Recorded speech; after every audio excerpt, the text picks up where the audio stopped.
Bismillahirrahmanirrahim. Assalamualaikum warahmatullahi wabarakatuh. Alhamdulillahirabbil alamin. Hamdan katsiran tayyiban mubarakan fihi kama yuhibbu rabbuna wa yarda. Asyhadu an la ilaha illallah wahdahu la syarikalah wa asyhadu anna Muhammadan abduhu wa rasuluhu. Allahumma shalli wa sallim wa barik ala nabiyyina Muhammadin wa ala alihi wa sahbihi ajma'in. Amma ba'd. Sesuai rahmati Allah Subhanahu wa taala, teman-teman semua yang berbahagia, kita harus bersyukur pada Allah Subhanahu wa taala di semua keadaan kita, khususnya ketika kita memberikan atau kita diberikan oleh Allah Subhanahu wa taala berbagai macam kenikmatan. Di antaranya adalah kenikmatan kita masih diberi kesempatan untuk menuntut ilmu, dan itu merupakan salah satu kenikmatan terbesar yang Allah berikan untuk kita semuanya. Karena dengan ilmu itu kita memiliki panduan hidup. Kita berjalan tidak sejalan-jalannya, tapi kita berjalan ada panduannya, ada bimbingannya, dan alangkah nikmatnya hidup dalam panduan dan bimbingan. Teman-teman semua yang dirahmati Allah Subhanahu wa taala, kita akan membicarakan tentang Nabi Ibrahim alaihissalam. Tentu bicara tentang Nabi Ibrahim alaihissalam itu sungguhnya bicara tentang seseorang yang sangat besar di bumi ini,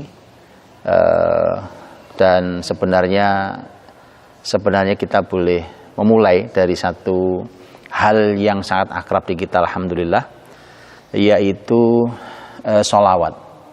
Karena di dalam sholawat kita itu ada dua nama yang kita sebut. Di sholawat kita tahu Allahumma shalli ala Muhammadin wa ala alihi. Jadi kita salawat untuk Nabi Muhammad dan untuk keluarganya. Kama shallaita ala Ibrahim, sebagaimana Kau ya Allah salawat pada Ibrahim alaihissalam juga pada keluarganya. Jadi salam salawat untuk kedua nabi ini, sebagaimana yang kita hafal, bahkan kita baca setiap hari.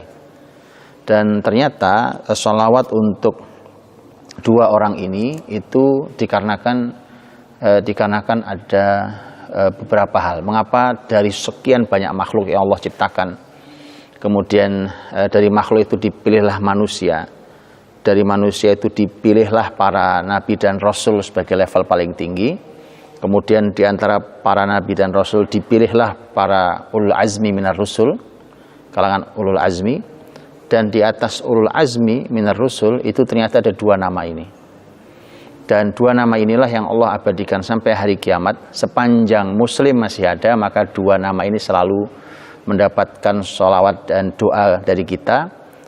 Kita sebut setiap hari. Jadi ini banyaknya lebih daripada kita makan.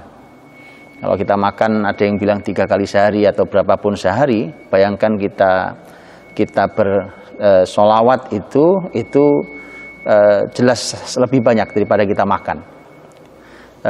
Dan itu nampaknya itulah yang menjadi pelajaran mahal buat kita, wallahu alam, bahwa itu merupakan kebutuhan nutrisi ruh kita, agar kita ini selalu memiliki sosok yang kita teladani. Dan dua sosok besar ini, yaitu Nabiullah Ibrahim dan Nabiullah Muhammad alaihi wassalatu wassalam, itu adalah dua sosok yang Allah hadirkan. Jadi poin pertama, mengapa harus Nabi Ibrahim dan Nabi Muhammad yang kita sholawati, itu dikarenakan di dalam Al-Quran sendiri, Allah Subhanahu wa ta'ala menyebut kalimat uswatun hasanah itu juga untuk dua nabi ini. Jadi keteladanan itu banyak. Ya, kita ini hidup gak mungkin hidup sendiri, kemudian hidup seakan dirinya sendiri. Bahkan orang paling sombong sekalipun sebenarnya dia sebelum sombong, karena biasanya orang sombong itu karena punya modal apapun, sebelum sombong dia sebenarnya mengagumi orang dulu, kemudian dia menjadi dirinya mungkin kaya, mungkin berilmu, mungkin punya jabatan, punya kekuatan, kemudian dia sombong. Artinya orang yang merasa hebat sekalipun sebenarnya ada yang dikaguminya, karena itulah aslinya makhluk itu. Makhluk itu aslinya dia punya kekaguman terhadap orang lain. Dan dari sekian banyak yang kita teladani, bahkan dari keteladanan yang bermacam-macam, dari keteladanan yang baik dan yang buruk, Allah minta kita itu memilih teladan yang baik. Makanya disebutnya sebagai uswatun hasanah, teladan yang hasanah, yang baik. Dari sekian banyak orang-orang baik yang bisa kita teladani, Ternyata Allah menyebut dua nama ini dalam Al-Qur'anul Karim. Ya, yang satu untuk Nabiullah Muhammad SAW yang ada di dalam Al-Qur'anul Karim yang menjelaskan dalam ayat yang juga sangat kita kenali. Dan ayatnya walau tidak menyebut nama tapi jelas itu untuk Nabiullah Muhammad SAW karena dalam rangkaian ayat-ayat tentang Nabi Muhammad SAW yaitu dalam surat Al-Ahzab ayat 21. Laqad kana lakum fi Rasulillahi uswatun hasanah. Yang kedua adalah untuk Nabiullah Ibrahim alaihissalam. Dan itu bahkan langsung disebut namanya. Laqad kana lakum uswatun hasanatun fi Ibrahim walladzina ma'ah. Nama langsung disebut, ada tema uswatun hasanah. Jadi ini pertama, ini juga pelajaran bahwa kalau kita bersolawat, teman-teman, kalau bersolawat itu kita menyebut dua nama ini kan, nama Nabiullah Muhammad SAW dan Nabiullah Ibrahim alaihissalam. Maka bukan sekedar bersolawat, jadi maknai bahwa bersolawat itu kita sedang mengulang-ulang dua nama yang harus dijadikan teladan tertinggi. Kalau itu kita pahami, maka salawat kita penuh makna. Dia akan menghadirkan makna yang sangat luar biasa indahnya. Itu satu. Yang kedua, ini juga bisa jadi kita jadikan sebagai alasan mengapa kita salawati dua orang itu. Tentu ada banyak alasannya. Tapi saya ingin sampaikan hanya sedikit saja. Yang kedua, Imam Ibnu Qayyim rahimahullah ta'ala di dalam kitab Madarijus Salikin. Kitab Madarijus Salikin itu kitab yang menarik sekali. Ibnu Qayyim memberikan sentuhan ruh yang sangat dalam pembahasan yang sangat panjang, hanya membahas tentang manazil atau derajat fase-fase ya, atau derajat-derajat posisi-posisi baina iyyaka na'budu wa iyyaka nasta'in. Jadi ada iyyaka na'budu hanya tentang peribadatan pada Allah dan tentang wa iyyaka nasta'in tentang kita sebagai hamba minta sama Allah. Jadi antara peribadatan dan permintaan itu di sana ada fase-fase, ada jenjang-jenjang, derajat-derajat. Yang itu akan dilalui oleh siapapun orang yang as-salikin ilallah. Makanya nama kitabnya Madarijus Salikin. Madraj itu artinya tangga. Salikin itu orang yang jalan. Jadi kita itu sebenarnya menapaki tangga-tangga berikutnya. Dan itu ada di antara iyyaka na'budu wa iyyaka nasta'in. Ini adalah artinya buku yang menarik yang bisa kita renungi dan sangat detail membahas tentang iyyaka na'budu wa iyyaka nasta'in, tapi yang dibahas adalah madarijnya. Kita sedang menuju Allah Subhanahu wa taala baik dengan peribadatan ataupun permintaan. Nah, di antara manzilah atau derajat yang dibahas adalah namanya manzilatul khullah. Manzilatul khullah, al-khullah itu artinya adalah cinta. Kata al-khullah itu cinta, tapi dia berbeda dengan mahabbah. Ya, berbeda lagi dengan mawaddah. Berbeda. Khullah itu memiliki level cinta yang tinggi sekali yang berbeda dengan yang lain. Imam Ibnu Qayyim rahimahullah ta'ala mengatakan manzilatul khullah, jadi manzilah cinta kepada Allah itu hanya dimiliki oleh dua orang saja di muka bumi ini. Jadi kalau manzilah lain mungkin kita bisa mendapatkannya, mungkin kita bisa mencapai sebuah derajat, tapi untuk manzilatul khullah itu hanya dua orang, khusus buat dua orang. Yang pertama adalah Nabiullah Ibrahim alaihissalam, yang kedua adalah Nabiullah Muhammad sallallahu alaihi wasallam. Dalilnya adalah apa yang disampaikan oleh Rasul sendiri sallallahu alaihi wasallam dalam hadis yang diriwayatkan oleh Imam Muslim dalam sahihnya. Di mana Rasul Muhammad sallallahu alaihi wasallam bersabda, "Innallaha qad ittakhadhani khalilan kama ittakhadha Ibrahim khalila." Allah telah menjadikan aku sebagai khalilnya sebagaimana telah menjadikan Ibrahim sebagai khalilnya. Makanya Imam Nuqayyim mengatakan untuk itu salah orang yang mengatakan bahwa Ibrahim alaihissalam itu adalah khalilullah dan Nabi Muhammad itu adalah habibullah, itu salah. Kenapa? Karena dua-duanya khalil. Jadi karena habib itu cinta, khalil itu cinta. Ya, tapi khalil lebih tinggi daripada habibullah. Kita mungkin bisa mencapai derajat habibullah, orang yang dicintai Allah, tapi untuk khalilullah itu hanya dua orang ini, tidak mungkin dicapai oleh siapapun. Dan khalilullah itu ternyata orang yang spesial, paling spesial dalam cintanya Allah, itu hanya dimiliki oleh dua orang ini, Nabiullah Muhammad SAW dan Nabiullah Ibrahim alaihissalam. Nah, inilah mengapa kemudian dua nabi ini pula yang kita sholawati, kita sebut namanya dalam sholawat kita.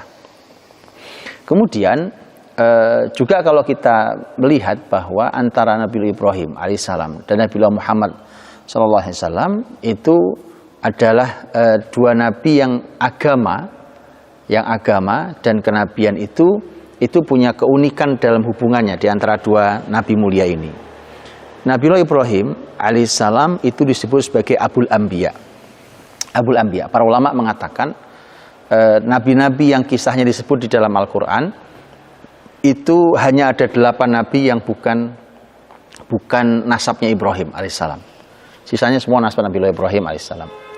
8 tentu di antara Nabi Adam, Nabi Idris, Nabi Nuh itu kan malah bapaknya. Artinya itu bukan keturunan Ibrahim, itu maksudnya. Ada 8 sampai terakhir Nabiullah Saleh. Nabi Saleh itu sezaman dengan Nabi Ibrahim dan itu saudara, bukan anak turunnya. Tapi berikutnya semua adalah anak turunnya Nabiullah Ibrahim alaihissalam. Itulah mengapa kemudian beliau mendapat sebutan Abul Anbiya, yaitu bapaknya para nabi. Artinya agama-agama setelah Nabi Ibrahim alaihissalam, dan kita tahu kalau kita mengatakan begini, dulu Nabi Nuh umpamanya, Nabi Saleh umpamanya, mereka datang sebagai nabi pasti membawa risalah. Tetapi pertanyaannya adalah kalau kita tanyakan mana ya agama Nabi Saleh hari ini, atau mana ya agama Nabi Idris hari ini, kita mungkin sudah tidak tahu yang mana yang ajarannya. Tetapi yang ada adalah kenabian itu dari mulai sejak Nabi Ibrahim AS terus sampai anak turunnya. Hari ini agama samawi yang kita kenali itu ya tinggal 3, yaitu Islam, kemudian Yahudi, kemudian Nasrani. Ya, Yahudi, Nasrani, dan Islam. Nah, ini adalah yang disebut dengan agama samawi. Saya belum bicara tentang masalah benar atau salah, tapi ini disebut dengan agama samawi. Artinya agama ini pernah mendapatkan kitabullah dan mendapatkan wahyu langsung dari Allah dan bukan buatan manusia. Karena ada agama yang itu merupakan hasil perenungan seorang filosof atau perenungan orang bijak kemudian menjadi ajaran, kemudian menjadi agama. Bukan. Tapi ini mendapatkan wahyu. 3 agama itu. Bahwa kemudian nanti setelah dianalisa, setelah dipelajari, setelah diteliti, bahkan menurut informasi wahyu langsung, bahwa kemudian tauhid yang diajarkan atau agama atau kitab suci yang ada, yang hari ini tentu yang masih bisa diuji dengan semua cara pandang dan cara uji adalah agama Islam. Itu yang secara kitab suci itu sesuatu yang sudah diuji sepanjang zaman, karena kita tahu usia Al-Quran Al-Karim sudah 15 abad. Usia Injil dan usia Taurat dan Zabur lebih lama lagi, ya. Dan setelah diuji ternyata memang hanya Al-Quran Al-Karim yang masih bertahan keasliannya. Dan itu sesuai dengan firman Allah Subhanahu Wa Taala. Untuk kitab suci lain selain Al-Quran, Allah menyerahkan penjagaan itu kepada umat yang diturunkan, yang diberikan kitab suci itu. Bimastuhfidhu min kitabillah. Mereka diminta untuk menjaga kitabullah. Manusia diminta untuk menjaga kitabullah, ternyata diubah-ubah, dirusak kitab suci itu sampai kemudian terlalu banyak campurannya. Tapi untuk Al-Quran Al-Karim sebagai kitab suci yang terakhir, kita semua tahu Allah berfirman, Inna nahnu nazzalna dzikra wa inna lahu lahafidhun. Langsung Allah Subhanahu Wa Taala yang menjaga kitab Al-Quran Al-Karim ini, karena Allah yang menurunkan maka Allah yang menjaganya. Makanya kemudian Al-Quran ini keasliannya masih terjaga dikarenakan Allah Subhanahu Wa Taala yang langsung yang menjaganya. Kita kembali pada Nabiullah Ibrahim dan Nabi Muhammad SAW, yang Nabi Ibrahim sebagai Abul Anbiya. Nah, Nabi Muhammad SAW itu sebagai Khatamul Anbiya, sebagai penutup para nabi. Kalau ini adalah ayahnya para nabi, kalau ini adalah merupakan penutup para nabi. Dan itulah mengapa kemudian punya hubungan yang sangat kuat antara keduanya. Dan setelah kemudian kita sholawati keduanya, dan ini yang akan kita coba untuk ambil pelajarannya, kita pelajari yang ini merupakan satu hal yang sangat penting untuk kita tahu bahwa agama itu sesuatu yang betul-betul teruji dari zaman ke zaman. Ya, dia bukan hanya sebatas hasil perenungan atau sebatas hasil ijtihad, tapi dia memang dari Allah Subhanahu wa taala, dan itu bisa diuji oleh setiap zaman. Dan ini ada silsilahnya, ada tasalsulnya, ada silsilah rangkaian yang dijaga dari nabi ke nabi sampai kemudian setelah Nabi Muhammad SAW, maka kemudian dijaga oleh umatnya Nabi Muhammad SAW. Nabiullah Ibrahim alaihissalam sebagai Abul Anbiya, sebagai bapaknya para nabi, itu beliau nanti kita akan melihat dengan Nabi Muhammad bertemu kalau secara nasab tentu Nabi Muhammad adalah anak turunnya Nabi Ibrahim dari jalur Ismail alaihimussalam. Tapi kemudian ternyata Nabi Muhammad SAW itu masih menyebut-nyebut Nabi Ibrahim dari sisi tema agama. Di dalam pembahasan nabi lain, anggap nabi yang besar umpamanya pengikutnya contoh Nabi Musa alaihissalam, tapi Al-Quranul Karim itu tidak menyebut-nyebut banyak tentang agama Musa alaihissalam. Terus semua nabi agamanya sama, agama tauhid, agamanya Islam, tetapi Quran menyebut berkali-kali kata millata Ibrahim hanifan. Jadi millahnya Ibrahim. Millah itu di dalam bahasa Arab artinya adalah syariat, jalan hidup atau agama. Itu millah. Jadi disebut-sebut sebagai agama Ibrahim, agama Ibrahim, agama Ibrahim. Bahkan Nabi Muhammad SAW mengajarkan kepada kita sebuah doa zikir wirid setiap hari kita baca itu menyebut tentang millata abikum Ibrahim. Jadi millah ayah kalian. Bahkan Al-Quran menyebutkan itu. Ya, millah ayah kalian yaitu Ibrahim alaihissalam. Saya ingin menyoroti hanya pada dua tema yang akan kita bagi di dalam pembahasan berikutnya. Dua tema itu adalah tema al-khullah yang tadi kita bahas, dan yang kedua adalah tema al-khullah, itu artinya tema tentang bagaimana Ibrahim alaihissalam itu menjadi Khalilur Rahman, menjadi kekasih Allah yang Maha Rahman. Ini bukan sembarang kekasih, akan kita bahas itu insyaAllah, bagaimana Ibrahim alaihissalam menjadi khullah. Yang kedua adalah Ibrahim sebagai al-ab, karena di Quran nanti kita akan lihat bahwa apa fungsi dari kata ubuwah itu disandingkan dengan Ibrahim alaihissalam. Karena millata abikum, millah ayah kalian. Milah itu agama, ab itu ayah. Ini juga menarik. Ada dua sentuhan kata yang menarik akan kita bahas insyaAllah di pertemuan kita tentang tema al-ubuwah atau keayahan. Karena di sana disanding antara milah agama dan antara keayahan.